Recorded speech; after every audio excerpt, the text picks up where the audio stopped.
कधीतरी हॉटेलसारखी mix veg खायची असेल तर ही रेसिपी नक्की बनवून पहा.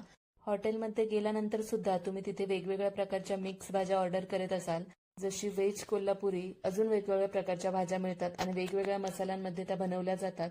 पण ही मिक्स व्हेज जर तुम्ही माझ्या पद्धतीने बनवलात तर हॉटेलची भाजी ही फिकी पडेल.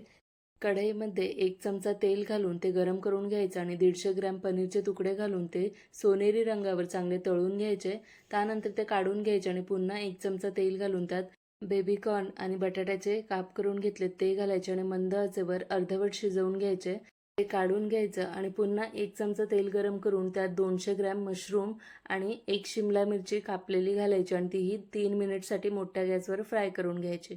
भाज्या फ्राय झाल्या की मिक्सरच्या भांड्यामध्ये आलं, लसूण, मिरची, कोथिंबीरचे काही देठं आणि भिजवलेली मगजची बी, 4-5 काजू आणि टोमॅटो घालून एकदम बारीक पेस्ट करून घ्यायची. त्यानंतर पुन्हा कढईमध्ये घालायचे 2-3 चमचे तेल, 1 चमचा साजूक तूप, काही अख्खे मसाले, 1 चमचा जिरे आणि ते फ्राय करून घ्यायचं. त्यानंतर एक बारीक चिरलेला कांदा घालून कांदा सोनेरी रंगावर तळून घ्यायचा. कांदा फ्राय झाला की घालायचं तयार केलेलं वाटण, त्यासोबतच बेसिक मसाले घालायचे आणि चांगलं या वाटणाला तेल सुटेपर्यंत बारीक गॅसवर परतून घ्यायचं आणि त्यानंतर या फ्राय केलेल्या भाज्या घालायच्या. 2 मिनिट वाफ काढून घ्यायची. चवीनुसार मीठ आणि गरम पाणी घालून ही भाजी झाकण देऊन पूर्णपणे शिजवून घ्यायची. जेवढी घट्ट ग्रेव्ही हवी तेवढंच पाणी इथे घाला.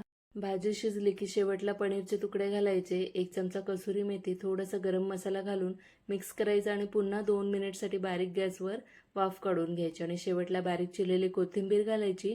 हॉटेलपेक्षाही भारी, चमचमीत, मलाईदार अशी मिक्स व्हेज इथे तयार झालेली आहे.